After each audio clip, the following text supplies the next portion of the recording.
जय तो भारतम बंधुओं।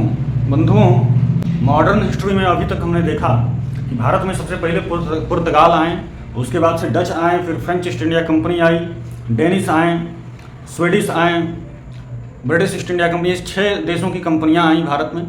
लेकिन ब्रिटिश ईस्ट इंडिया कंपनी जब आई 1602 में, तो उसके बाद इसने किसी को भी टिकने नहीं दिया। आते ही पुर्तगालियों ने समझौता पहले कर लिया कि हमको शासन नहीं करना है, हमको व्यापार बस करने दीजिए, छोटा मोटा इलाका इनके अंडर रहा। फिर डच जो थे इन्होंने आवाज़ उठाया, तो 1759 में इनकी आवाज़ को कुचल दिया गया। 1759 में बेदरा की लड़ाई, बैटल ऑफ बेदरा जो बंगाल में है, तो वहाँ पर हरा दिया डच को। 1759 में डच चले गए। फिर 1760 में, एक साल बाद, फ्रेंच ईस्ट इंडिया कंपनी से लड़ाई होती है, वांडीवास की लड़ाई। हालांकि उससे पहले तो बड़ा टक्कर देता है, लेकिन उस लड़ाई में फ्रेंच ईस्ट इंडिया कंपनी हार जाता है। उसमें कैप्टन लाल ही हार जाते हैं और इधर सर आयरकुट जीत जाता है ब्रिटिश ईस्ट इंडिया कंपनी की तरफ से। फिर हम देखते हैं कि डेनिश जो आता है वो 1845 में अपना सब कुछ बेचकर चला जाता है, 1731 में आता है। फिर इसके बाद स्वीडिश भी अपने सब कुछ बेचकर चले जाते हैं। नहीं, डेनिश 1616 में आता है। डेनिश 1616 में आता है और 1845 में सब कुछ बेचकर चला जाता है। 1731 में स्वीडिश आते हैं, ये भी अंग्रेजों को बेचकर चले जाते हैं। तो अब कोई रह नहीं जाता है। डच चले गए, फ्रेंच चला गया, स्वीडिश डेनिश चले गए, बस एक पुर्तगाल है तो समझौता कर लिया है, कोई दिक्कत नहीं है। अब कोई टक्कर देने वाला है नहीं। इसके बाद से हमने देखा कल डे 16 के क्लास में कि फर्रुखसियार से, मुगल शासक फर्रुखसियार से इन्हें दस्तक परमिट मिल जाता है। दस्तक परमिट मिल जाता है, उसका ये दुरुपयोग करते हैं तो सिराजुद्दौला गुस्सा आ जाता है। सिराजुद्दौला तो भाई ब्लैक होल ट्रेजेडी हमने पढ़ा, 146 को ठूस दिया छोटे से कोठरी में। एक दिन बाद खोला तो बस 23 जिंदा बचे थे, बाकी सब मर गए। 20 जून 1757 को किया था और इसके 3 दिन बाद ही 23 जून 1757 को उन्होंने आक्रमण कर दिया। बैटल ऑफ पलासी हुआ। बैटल ऑफ पलासी में ये जीत जाते हैं, लेकिन रॉबर्ट क्लाइव से जाकर कौन मिल गया? मीर जाफर, जो इसका सेनापति इनका सिराजुद्दौला का था। मीर जाफर की गद्दारी से सिराजुद्दौला हार गए 1757 में। 1757 में ये हुआ। 1759 में उधर डच चले गए बेदरा की लड़ाई में। 1760 में फ्रेंच चले गए वांडीवास की लड़ाई में। फिर 1764 में मीर कासिम आवाज़ उठाता है तो बैटल ऑफ बक्सर में वो भी हार जाता है मीर कासिम भी। अब कोई रह नहीं जाता है। बंगाल के नवाब भी मीर सिराजुद्दौला, मीर कासिम, ये सब चले जाते हैं और मुगल शासक तो योग्य है नहीं कोई। अब इनका पूरा एक छत्र अधिकार, क्योंकि इन्हें दस्तक परमिट भी मिल गया था। दस्तक परमिट क्या होता है पहले आपको हम बता चुके हैं। तो इतनी सब कहानी हमने देखी। अब इसके बाद आराम से शासन ये कर रहे हैं 1857 तक। जब 1857 में प्रथम स्वतंत्रता संग्राम हुआ, उसका परिणाम ये हुआ कि ब्रिटिश ईस्ट इंडिया कंपनी हमेशा के लिए भारत से चली गई और ब्रिटिश पार्लियामेंट का सीधा नियंत्रण भारत पे हो गया। लेकिन 1764 के बाद 1857 तक लगभग ये 90 साल तक के बीच में और क्या क्या होता है, बड़े सारे कानून ये लाते हैं, एक्ट लाते हैं, पूरा राज करते हैं। कई सारा एक्ट, अंग्रेजी को शिक्षा का माध्यम बना देते हैं, चार्टर एक्ट आता है, तो ये सब हम पढ़ चुके थे। लेकिन इसी बीच कुछ समाज सुधारक जन्म लेते हैं। समाज सुधारक जन्म लेते हैं। इनमें 3 नाम बड़े प्रसिद्ध हैं, प्रमुख हैं, उनको जानना है। राजा राम मोहन रॉय, स्वामी दयानंद सरस्वती और स्वामी विवेकानंद। तो पहले राजा राम मोहन रॉय को आप देखिएगा। राजा राम मोहन रॉय, राजा राम मोहन राय, देखिएगा, ये पहले समाज सुधारक थे, प्रथम समाज सुधारक थे। प्रथम समाज में जो कुप्रथाएं चलती थी उनको बंद किया, प्रथम समाज सुधारक।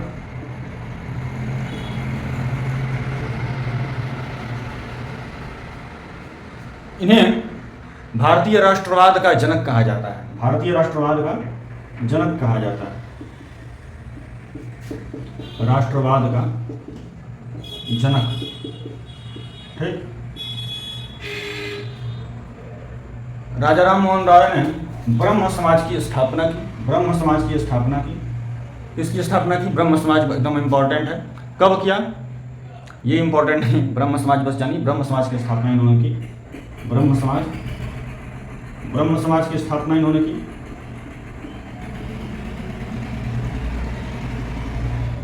ये 1815 ईस्वी में, 1815 ईस्वी में ये क्या करते हैं, एक कॉलेज, वेदांत कॉलेज और आत्मीय सभा, इसकी स्थापना करते हैं 1815 ईस्वी में। आत्मीय सभा और वेदांत कॉलेज। वेदांत क्या होता है आपको एंशिएंट हिस्ट्री में बताए हैं। उपनिषदों को वेदांत कहा गया है। वेदांत कॉलेज, ठीक।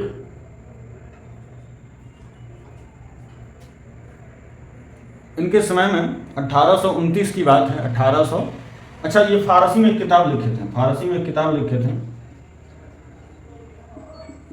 फारसी भाषा में एक किताब लिखते हैं जिसका नाम है तुहफात उल मुआहिदीन, तुहफात उल मुआहिदीन,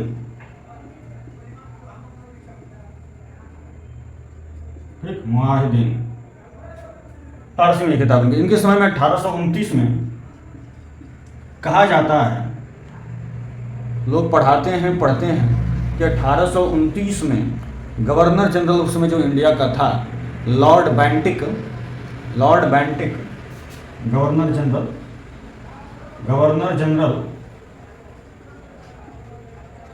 लॉर्ड बैंटिक ये कानून लेकर आया जिसमें कि सती प्रथा पर प्रतिबंध लगाना था, सती प्रथा पर प्रतिबंध लगाना था। और इस कानून को लागू करने में, इस काम में सहायता किया राजा राम मोहन राय ने, ठीक।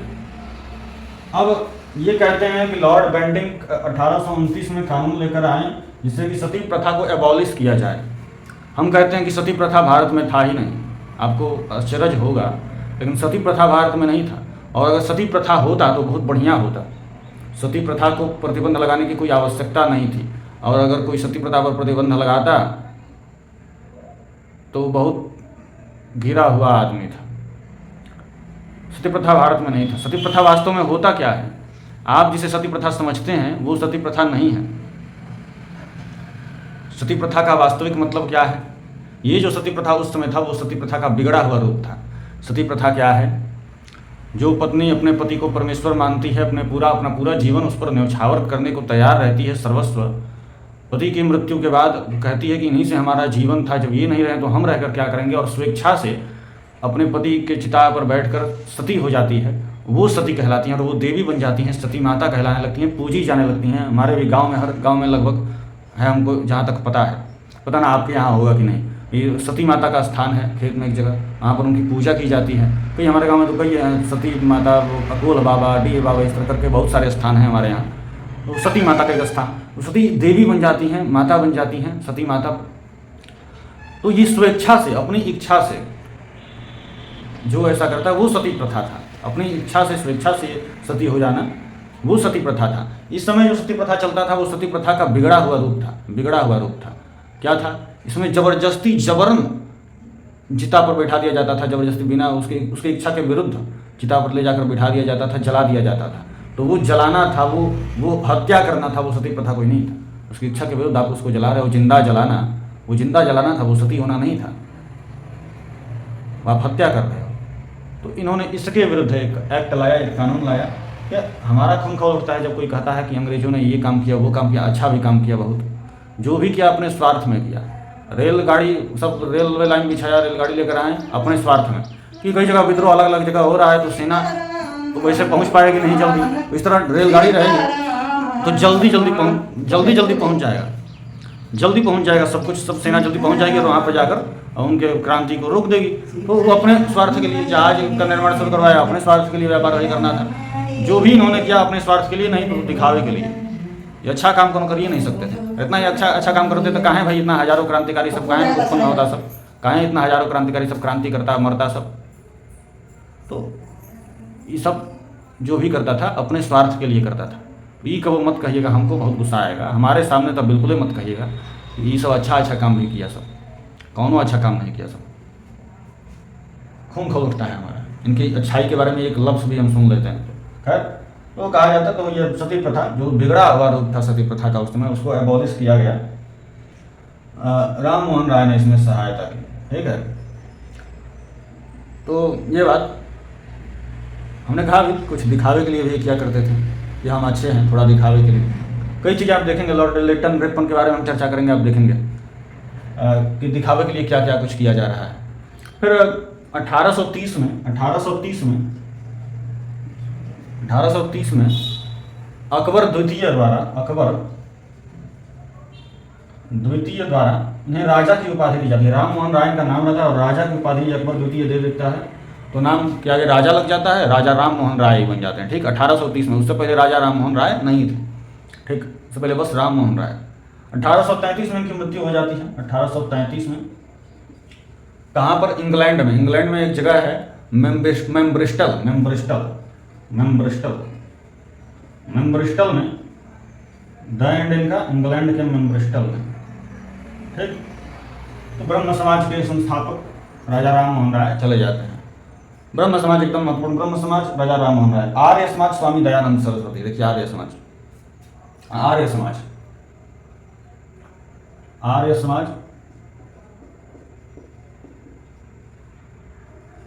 स्वामी दयानंद सरस्वती, इसके संस्थापक स्वामी दयानंद सरस्वती।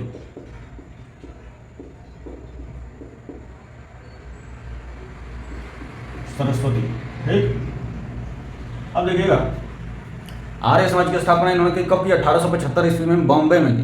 1875 ईस्वी में बॉम्बे बता चुके हैं, उस समय गुजरात महाराष्ट्र सब बॉम्बे में आता था।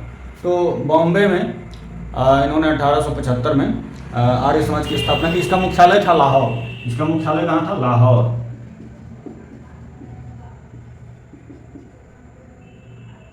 जैसे हमारे लिए कश्मीर महत्वपूर्ण है ना, उसी वैसे ही पाकिस्तान के लिए लाहौर भी महत्वपूर्ण है।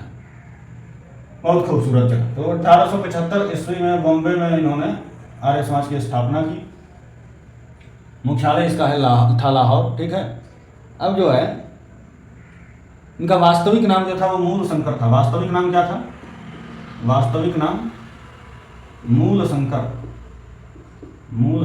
ठीक है, मूल शंकर इनका वास्तविक नाम था। इनके गुरु थे बिरजानंद। गुरु कौन थे? बिरजानंद।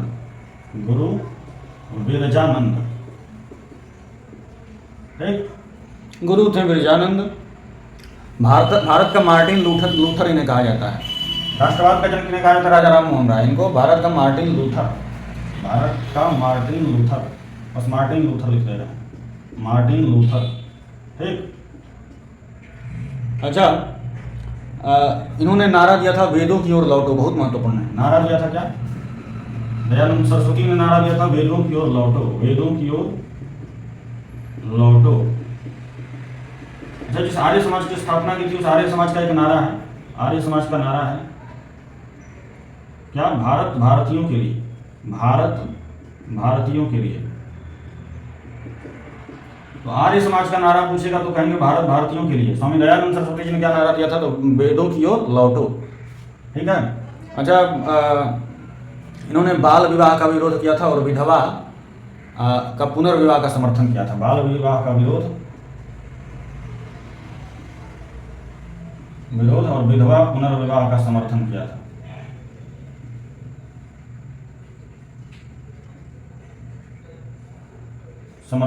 ठीक है, जो आर्य समाज की प्रसिद्ध पुस्तक है, याद रखिएगा, सत्यार्थ प्रकाश। क्या है आर्य समाज की प्रसिद्ध पुस्तक?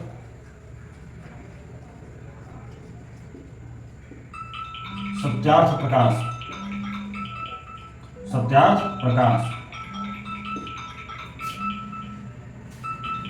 तो सत्यार्थ प्रकाश आर्य समाज की प्रसिद्ध पुस्तक, इसका नाम याद रखिएगा। अब देख लें स्वामी विवेकानंद जी को। इतने में हो जाएगा, यहां पर बता देते हैं। स्वामी विवेकानंद। ठीक, स्वामी विवेकानंद जी जानने को तो आप उनके बारे में बहुत कुछ जान सकते हैं, लेकिन अभी महत्वपूर्ण चीजें जानिए। रामकृष्ण मिशन की इन्होंने शुरुआत की थी। रामकृष्ण मिशन।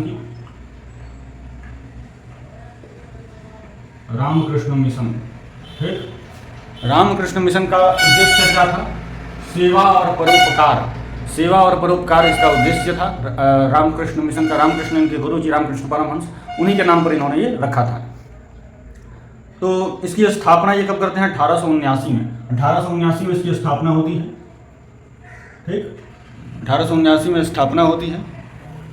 1893 में अमेरिका के शिकागो में जो विश्व धर्म सम्मेलन हुआ था उसमें इन्होंने भारत का प्रतिनिधित्व किया था। उसी में वो भाषण दिया था, प्यारे भाइयों एवं बहनों, सुनते ही भीड़ जो जा रही थी उनके कदम रुक गए। और फिर उन्होंने भारत के आगे लिख दिया था शून्य, कोई भारत से आया नहीं। और इन्होंने तब शून्य पर ही बोलना शुरू किया, और बोलना शुरू किया तो बोलते रह गए। वो जो 5 मिनट का समय दिए थे वो भूल ही गए कि हम 5 मिनट का समय दिए थे।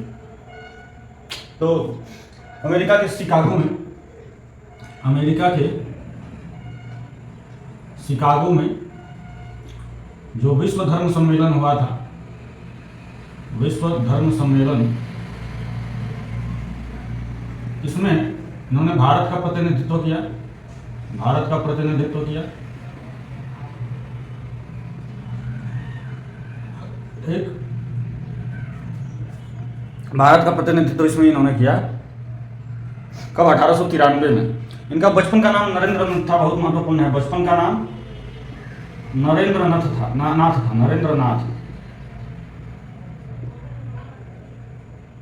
नाथ इनका नाम था बचपन का, ठीक है। स्वामी विवेकानंद नाम क्यों पड़ा, कब पड़ा? तो एक राजा थे, महाराजा खेतड़ी।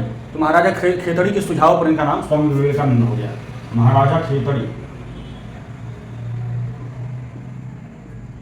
के सुझाव पर इनका नाम विवेकानंद रखा गया, ठीक। ये बात है। इनकी प्रसिद्ध पुस्तक जो है वो मैं समाजवादी हूँ, प्रसिद्ध पुस्तक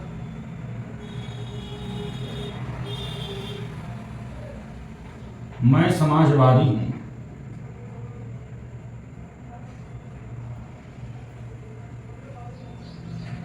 इनकी अन्य भी पुस्तकें हैं, जैसे कर्म योग, भक्ति योग, ज्ञान योग। तो अन्य पुस्तकें कर्म योग, ज्ञान योग और भक्ति योग। इसमें सबसे श्रेष्ठ है भक्ति योग।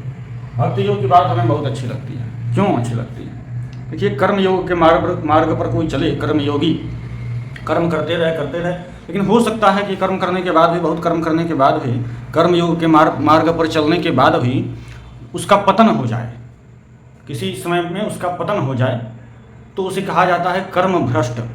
ज्ञान योग के मार्ग पर कोई चल रहा है, उसका भी पतन हो जाए, उसे बोला जाता है ज्ञान भ्रष्ट। लेकिन भक्ति योग के मार्ग पर कोई चल रहा है, उसका पतन कभी नहीं होता, क्योंकि भक्ति भ्रष्ट आपने कभी नहीं सुना होगा। कर्म भ्रष्ट सुना है, ज्ञान भ्रष्ट सुना है, लेकिन भक्ति भ्रष्ट नहीं सुना होगा। भक्ति भ्रष्ट होती ही नहीं है।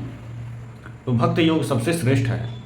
कर्म भ्रष्ट सुना है, ज्ञान भ्रष्ट सुना है, पर भक्ति भ्रष्ट नहीं, भक्ति भ्रष्ट होती ही नहीं। तो भक्ति योग, कर्म योग और ज्ञान योग इनकी अन्य पुस्तकें। इतना ही है इन 3 समाज सुधारकों के विषय में। प्रसिद्ध यही है, और भी बहुत सारे हैं, लेकिन जानना इन्हीं के बारे में बस है। अब इसके बाद हम चलते हैं रिवॉल्ट ऑफ 1857, प्रथम स्वतंत्रता संग्राम 1857 की क्रांति की ओर। पहले आप स्क्रीनशॉट लीजिए, इसको मिटाएं, और प्रथम स्वतंत्रता संग्राम।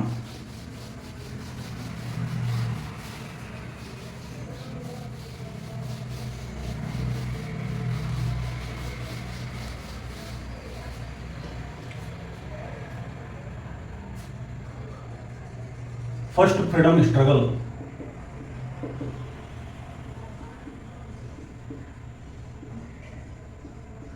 प्रथम स्वतंत्रता संग्राम।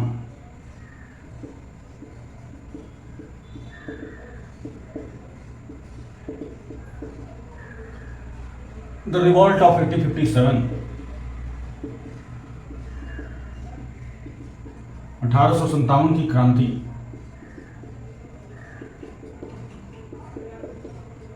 तो आप फर्स्ट फ्रीडम स्ट्रगल कहिए, प्रथम स्वतंत्रता संग्राम कहिए, द रिवॉल्ट ऑफ 1857 कहिए, 1857 की क्रांति कहिए, सब एक ही। आप देखिए, इसकी शुरुआत मंगल पांडे जी का जन्म 19 जुलाई 1827 में हुआ। 19 जुलाई 1827 में एक वीर का जन्म होता है। ये 1849 में 22 वर्ष की आयु में सेना में शामिल होते हैं। 1849 में सेना में शामिल। सेना किसकी? ब्रिटिश ईस्ट इंडिया कंपनी की।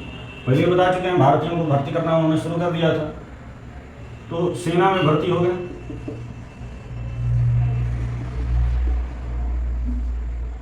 सेना में भर्ती हो गए। 1856 में एक बंदूक आई, एक राइफल आया, इनफील्ड राइफल जिसका नाम था, इनफील्ड राइफल। यही कारण था सबसे बड़ा 1857 की क्रांति का। 1857 की क्रांति के अनेक कारण थे। आर्थिक कारण था, सामाजिक कारण था, धार्मिक कारण था, बहुत सारे राजनीतिक कारण था। देखिए, आर्थिक कारण भी था, सामाजिक भी था, धार्मिक भी था, राजनीतिक भी था,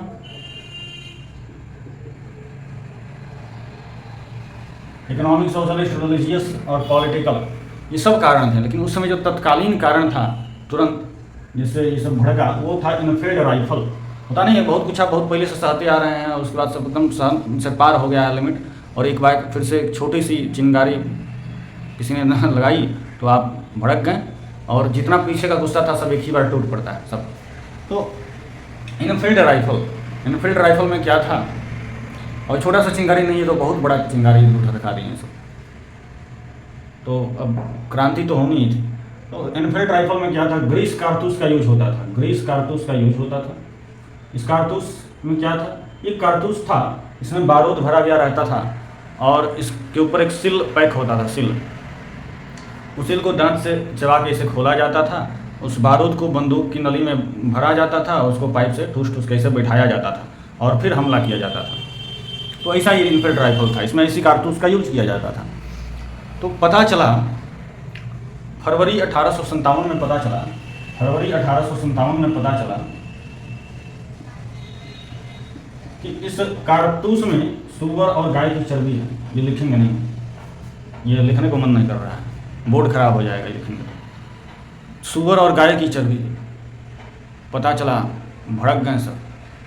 मंगल पांडे को अपने एक दोस्त पर बड़ा विश्वास था, लेफ्टिनेंट वो था, ऑफिसर था, नाम याद नहीं आ रहा, नाम जानना आवश्यक भी नहीं है। तो उस पर बड़ा विश्वास था, उनको पता था कि ये झूठ हमसे कभी नहीं बोलता, जो भी वो कर देता था ये सच मान लेते थे।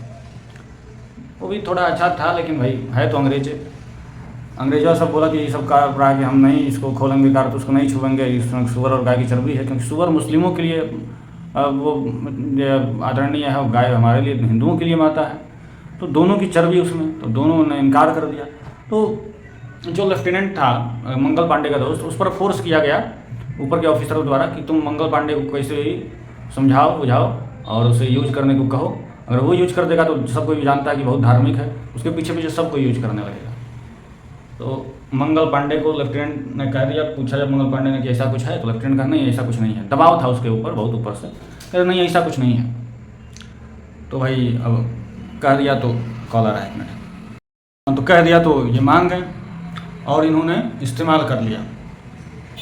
अब इस्तेमाल तो कर लिया, बाद में इन्हें पता चला कि सचमुच में है उसमें, सबको पता चल गया। तो सब कहने लगे कि तुम अछूत हो, अब तुमको हम छुएंगे तो हम भी अछूत हो जाएंगे, तुमने ये पाप किया है, ऐसा काम किया।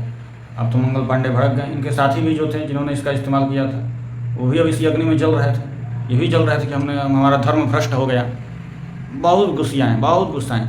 और इन्होंने क्या किया, लेफ्टिनेंट बाम को मार दिया, लेफ्टिनेंट बाम को मार दिया। तो इसका खुलासा हुआ और इसके बाद उन्होंने इस्तेमाल किया और लेफ्टिनेंट बाम को इन्होंने मार दिया। लेफ्टिनेंट बाम को मार दिया। इसके बाद ह्यूस्टन पर भी उन्होंने गोली चला दी। ये भी अधिकारी था, बड़ा अफसर था, ह्यूस्टन गोली चला दी। अब तो उसका से भाग गए। अब तो पूरा क्रांति फैल गया, इन्होंने बगावत कर दिया। बगावत कब किया इन्होंने? 29 मार्च 1857 को, 29 मार्च 1857 को इन्होंने बगावत किया। ये काम कब होता है? लेफ्टिनेंट बाम को मार दिया, ह्यूस्टन को ऊपर गोली चला दी। ये काम कब कहाँ होता है? बैरकपुर की छावनी में होता है, बैरकपुर की छावनी में, बैरकपुर की छावनी। ठीक, अब देखिए, अब पूरा अंग्रेज सब अपना सेना फौज आर्मी पूरा लगा देता है कि मंगल पांडे को पकड़ के जहाँ मिले उसको मार दो, शूट दैट साइड का ऑर्डर। तो मंगल पांडे एक अपनी छोटी सी सेना का गुट बनाते हैं जो उनके साथी थे सेना में ही भारतीय। तो उनका एक गुट बनाते हैं, इनकी एक छोटी सी सेना टुकड़ी तैयार हो जाती है। इनसे बाद में मराठा के पेशवा भी मिलते हैं। पेशवा भी खत्म नहीं हुआ था, वो बिठूर में भेज देता है, सब खत्म कर देता है, इसके बाद होता है। तो अभी मराठा थे, तो मराठा आकर मिले इनसे, तो कहा कि हम भी आपका साथ देना चाहते हैं इस क्रांति में। इन्होंने कहा बहुत बढ़िया, आप ही नहीं, हम चाहते हैं कि जितने भी रियासतें हैं छोटी मोटी, जितने भी राज्य हैं जो इनसे परेशान हैं अंग्रेजों से, उन सब तक संदेशा पहुंचाया जाए और सब एक हों और एक ही दिन हमला करें, एक ही दिन आक्रमण करें। और इन्होंने कहा कि देखिए, ब्रिटिश ईस्ट इंडिया कंपनी में 4 लाख भारतीय हैं सेना में। ब्रिटिश ईस्ट इंडिया कंपनी की सेना में 4 लाख भारतीय हैं, 4 लाख भारतीय हैं, और बस 40,000 ये अंग्रेज हैं। और अगर ये 4 लाख ठान लें और एक ही दिन टूट पड़े, तो ये सब 40,000 क्या कर लेगा सब? हमारी जीत निश्चित है, बस संदेश पहुंचाना है कैसे भी, और डेट फिक्स करना है कि इस दिन हमें ये काम करना है। उन्होंने सबको संदेशा पहुंचाया, धीरे धीरे संदेशा पहुंचाया, डेट फिक्स किया गया कि इस दिन ये क्रांति हमें लानी है। लेकिन उससे पहले किसी गद्दार ने ये मैसेज पहुंचा दिया अंग्रेजों। तो गद्दारों की कमी थोड़े नहीं थी, शुरू से आप देखते हैं जयचंद, फिर मीर जाफर, ये सब गद्दार ही। तो एकदम शुरुआत में आम्भिक को देखा आपने, तो ये सब गद्दार। तो संदेशा पहुंचा दिया, पता चल गया कि ये प्लान है। तो ये जो डेट इन्होंने निश्चय डिसाइड किया था, उससे पहले ही इन्होंने रंगून से अपनी सेना मंगा ली। रंगून से लगभग 1 लाख की फौज, रंगून से। और ये सब बड़े अस्त्र शस्त्रों से सुसज्जित थे, बहुत बढ़िया बढ़िया हथियार थे इनके पास। 1 लाख की फौज आ गई और सब टूट पड़े। मंगल पांडे को चारों तरफ से घेर लिया। वो प्लान अभी बना ही रहे थे, इसकी रणनीति। उन्होंने चारों तरफ से घेर लिया। उतनी बड़ी फौज देखी थी उनकी, सब इनके साथ के जो थे लोग वो भाग गए, कुछ 2-4 थे वो मर गए। ये अकेले लड़ते रहे, गोली चलाते रहे। बाद में देखेंगे अब चारों तरफ से घिर चुके हैं, अब हम नहीं मार पाएंगे। कई वो जितना मार सकते थे उतना मारे, अब नहीं मार पाएंगे। तो ये अपने हाथे से अपने को मारने लगे। यहाँ पर गर्दन पर नली बंदूक चढ़ा ली और अब चलाने जा रहे थे बंदूक। लेकिन उन्होंने, अंग्रेजों ने रोक लिया, नहीं मारने दिया अपने आप को। और इन्हें फांसी हुई 8 अप्रैल 1857 को। 8 अप्रैल को फांसी हुई, 8 अप्रैल को फांसी तो हो गई, लेकिन आदर्श छोड़ गए पीछे। इनसे प्रेरित होकर सभी भगत सिंह, चंद्रशेखर आजाद, सुभाष चंद्र बोस, सब ये लोग, ये जो खून इनके अंदर, जो गर्म खून था, सब इन्हीं के चलते ना, यही ना प्रथम आदर्श थे। लेकिन अब ये तो चले गए, लेकिन संदेशा तो पहुंच गया था अधिकतर लोगों के पास, कई रियासतों के पास। तो जगह जगह पर अलग अलग समय में क्रांति हुई। सबसे पहली क्रांति 10 मई को हुई। 10 मई 1857 को शुरू हुआ। 10 मई 1857 को शुरू हुआ। मेरठ में शुरू हुआ, मेरठ में सबसे पहले, ठीक, शुरू हुआ। और 8 जुलाई 1857 तक चला, लगभग 2 महीना। 8 जुलाई 1857 तक चला। कई जगहों पर, भारत में अनेक जगहों पर ये क्रांति हुई। लेकिन ब्रिटिश ईस्ट इंडिया कंपनी ने इसको दबा दिया। कहाँ कहाँ पर क्रांति हुई और किसने इसका नेतृत्व किया, ये जरा देखिएगा। ये दिल्ली से नेतृत्व कर रहे थे बहादुर शाह जफर। नाम के भले थे लेकिन थे। दिल्ली से नेतृत्व कर रहे थे बहादुर शाह जफर। बहादुर शाह द्वितीय, अंतिम मुगल शासक। बहादुर शाह द्वितीय कोई बहादुर शाह जफर कहा जाता है। बहादुर शाह द्वितीय, हम द्वितीय लिख लें, जगह कम है। तो बहादुर शाह जफर नेतृत्व कर रहे थे दिल्ली से। इनको भी कैद कर लिया, सब रंगून भेज दिया, सब कैद करके रंगून ले गया सब। तो बहादुर शाह द्वितीय दिल्ली से थे नेतृत्व। लखनऊ से बेगम हजरत महल थी। लखनऊ से बेगम हजरत महल, बेगम हजरत महल,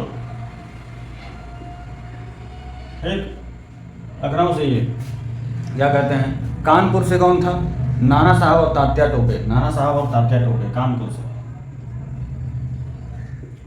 नाना साहब और तात्या टोपे। ये तात्या टोपे रानी लक्ष्मीबाई के गुरु जी। कई गुरु थे, इसमें ये भी एक थे। मंत्री भी थे, सेनापति भी थे। तो ये झांसी से, आप जानते ही हैं, हर बोलों के मुख हमने सुनी कहानी थी, खूब लड़ी मर्दानी, वो तो झांसी वाली रानी थी। तो झांसी से रानी लक्ष्मीबाई, हम कहीं सुन रहे थे, विनोद की बात है कि इस समय रानी लक्ष्मीबाई कौन है। तो जब बेटी अपने पिता के घर होती है तो वो रानी की तरह रहती है। जब ससुराल में आती है, विवाह होता है, तो कहा जाता है कि लक्ष्मी आई है, तो लक्ष्मी बन के आती है। लेकिन काम करते करते वो बन जाती है बाई। और एक दिन वो याद करती है कि हम पिताजी के घर थे तो रानी थी, आए यहाँ पर तो लक्ष्मी, अब हो गए बाई।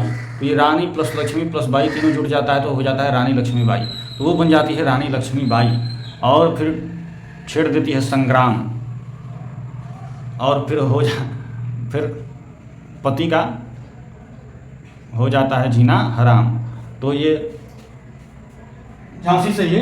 अब इसके बाद इलाहाबाद से लियाकत अली जो अभी प्रयागराज हो गया है, पहले भी प्रयागराज ही था, बहुत प्राचीन समय से ही। इलाहाबाद नाम बल्कि मुगल शासकों ने कर दिया था इसका, तो उस समय तो इलाहाबाद ही था। तो लियाकत अली इलाहाबाद से, ठीक। और क्या कहते हैं, जगदीशपुर से वीर कुंवर सिंह, हमारे बिहार के वीर कुंवर सिंह 80 वर्ष की आयु में वृद्ध हो गए थे। 80 वर्ष की आयु में अपना एक हाथ काट कर गंगा माता को समर्पित कर दिया। क्यों काटा था? गोली लग गई थी, मैं पता था कि नहीं काटेंगे तो जहर इसका शरीर में फैल जाएगा। वीर कुंवर सिंह गंगा माता को समर्पित कर दिया अपना हाथ काट कर, अपने यादों तलवार से। 80 वर्ष की आयु में, उतने बूढ़े थे तब। तो ये जगदीशपुर से वीर कुंवर सिंह। फैजाबाद से मौलवी अहमदुल्ला थे, मौलवी अहमदुल्ला फैजाबाद से।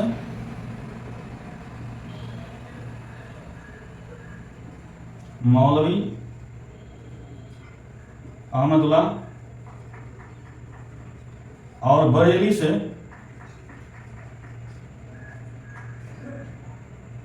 से खान बहादुर। अलग अलग जगहों पे लोगों ने नेतृत्व किया। दिल्ली से बहादुर शाह जफर, लखनऊ से बेगम हजरत महल, कानपुर से नाना साहब और तात्या टोपे, झांसी से रानी लक्ष्मीबाई, इलाहाबाद से आके लियाकत अली, जगदीशपुर से वीर कुंवर सिंह, फैजाबाद से मौलवी अहमदुल्ला और बरेली से खान बहादुर। इन लोगों ने नेतृत्व किया अलग अलग जगहों पर, लेकिन इसे दबा दिया गया। ये विफल रहा 1857 की क्रांति में। ऐसा नहीं था कि इसका कोई रिजल्ट नहीं आया, परिणाम आया कि ब्रिटिश ईस्ट इंडिया कंपनी चली गई। हाँ, ब्रिटिश पार्लियामेंट जरूर आ गया उसके बाद, तो दबा दिया गया। असफल क्यों रहा? सफलता का कारण क्या रहा? पहला कारण एक गठित नेतृत्व का अभाव। ये अलग अलग जगहों पर नेतृत्व कर रहे हैं, लेकिन इनका मुख्य नेता नहीं है जो सबको देख सके, लीड कर सके। और एक फिक्स तिथि को नहीं हो पाया, क्योंकि मंगल पांडे प्लान बना ही रहते हैं कि ये सब हो गया, रंगून की सेना आ गई, आने वाली थी 2 दिन बाद, 2 दिन पहले ही आ गई, तो छल हो गया उनके साथ। तो जो है क्या कहते हैं, वो नेतृत्व का अभाव, कंपनी की सेना श्रेष्ठ शक्ति, उसकी श्रेष्ठ शक्ति, और जमींदारों का सहयोग। अंग्रेजों को सहयोग किया जमींदारों ने भी कुछ, तो उनका सहयोग, और सभी वर्गों का साथ ना आना। सभी वर्ग इसमें साथ नहीं आए थे। बहुत विस्तृत क्षेत्र था ईस्ट इंडिया कंपनी का, और ये कहीं कहीं थे, तो इसलिए ये असफल रहा। इसके कारण ये थे सब। प्रथम स्वतंत्रता संग्राम हुआ, इसके बाद ब्रिटिश ईस्ट इंडिया कंपनी चली गई। ब्रिटेन गवर्नमेंट को जब पता चला कि ये सब कांड यहाँ पर हो गया, इतनी बड़ी क्रांति हुई, तो बात तो फैलेगा ही। तो ब्रिटिश ईस्ट इंडिया कंपनी को कहा, बाबू तुम आओ, प्राइवेट रहा ना, प्राइवेट कंपनी था। फ्रेंच वाला सरकारी था, बताया था, लेकिन इससे प्राइवेट था। तो आप बतारा मांग रहे, ब्रिटिश ईस्ट इंडिया कंपनी हट गया।